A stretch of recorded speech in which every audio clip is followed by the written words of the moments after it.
Hello Aries, Sun, Moon, Rising, and Venus signs. Kamusta kayo? Sana po ay nasa mabuti kayong kalagayan.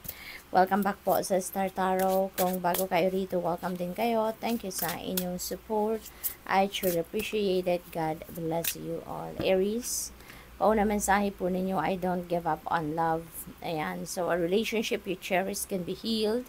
Allow me to clear the way for forgiveness so that love can thrive again. Aries, tinutulungan kayo dito ni Archangel Michael, no, na mawala sa puso ninyo ang sama ng loob, sakit, yung mga ganon, takot, anger, and magbibigay daan yan, para sa pagpapatawad. Kasi maaaring ang iba sa inyo dito, kung nasa relationship na kayo, maaaring meron kayong rough patch na pinagdadaanan sa ngayon with your person.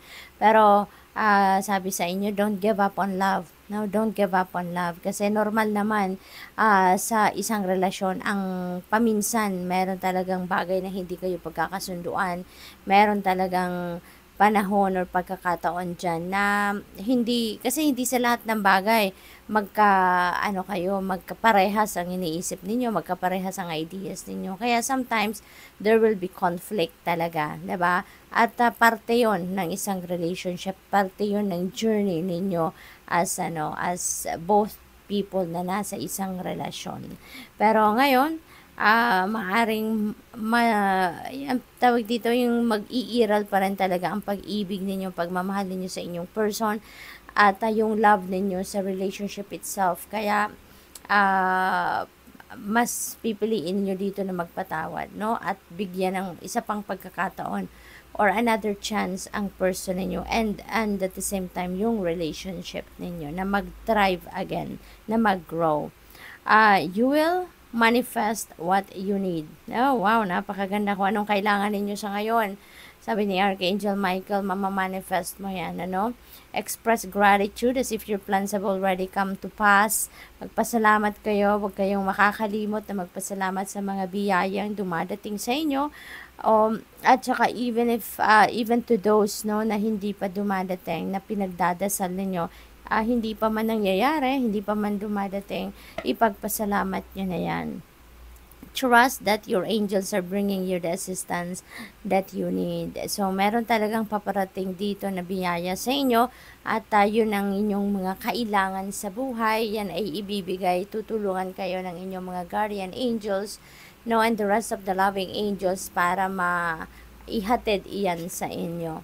Recognize the signs from above. Ayan, so angels are sending you messages now, but you're too distracted to notice. Stay alert and open to divine guidance. Ayan, so Aries, too distracted daw kayo. So maaaring marami kayong pinagkakaabalahan at hindi ninyo na napapansin, or maybe ini-ignore nyo lang yung mga signs, symbols, synchronicities na yan na hatid, sa inyo ng universe, and through the help of your angels. So heads up ito sa inyo, napansinin ninyo, pay attention to those signs, symbols, and synchronicities, because those are messages for you. Those are guidance, para sa inyo. So, maaaring iba sa inyo nakakakita kayo dito ng 444 or butterflies, iba't ibang kulay, mga ganon, or baka coin in an odd place, or mga feather na, alam mo yun, nakikita ninyo sa daan, mga odd places na hindi naman ninyo dapat makita ang isang feather, pero merong feather na makita kayo, And those signs also, symbols and synchronicities na yan, pinapadala yan sa inyo, and mafi-figure out ninyo if that's really a message for you. Kasi you will it will speak to you, and you will definitely, yung mapapansin ninyo talaga yan, It will catch your attention. So, be a light to others. Wow, napakalaking mission ito para sa iyo. Aries, you're on a mission to be the light for others. You have a powerful message to share. Shine your light on the world so that others can learn from you. So maybe ito yung purpose ninyo, to be the light for others, to be a beacon for others, to be an inspiration, siguro very powerful ang mga salitang binibitawan ninyo lagi, and those words are very influencing sa mga tao in a good way. Maaring siguro kayo, life coach kayo, mentor, spiritual guide, spiritual counselor, mga ganon, or siguro motivational speaker kayo, yung ganon ba, no? So, napaka-influential ninyo, no?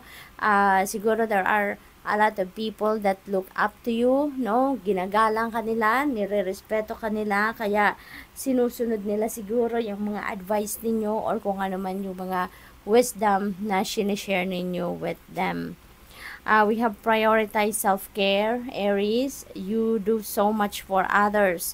It's time for you to experience the love you deserve and let others help you.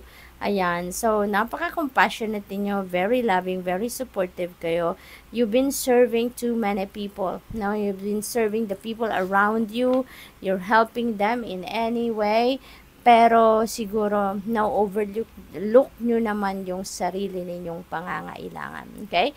Lalong-lalo na ang pag-aalaga sa inyong sarili. So, ang panawagan sa inyo dito, while you are taking care of others, also at the same time, take care of yourself. Kasi 'di ba, kung hindi maganda ang inyong pakiramdam, if you are not in good shape, paano ninyo maaalagaan ang ibang tao, 'di ba? If you don't even have that vitality and strength, no, to do that, 'di ba? Kaya kailangan unahin muna ninyo ang inyong sarili. Okay? I-prioritize muna ninyo ang self-care ninyo so that you have strength, no, to help others, to take care for others.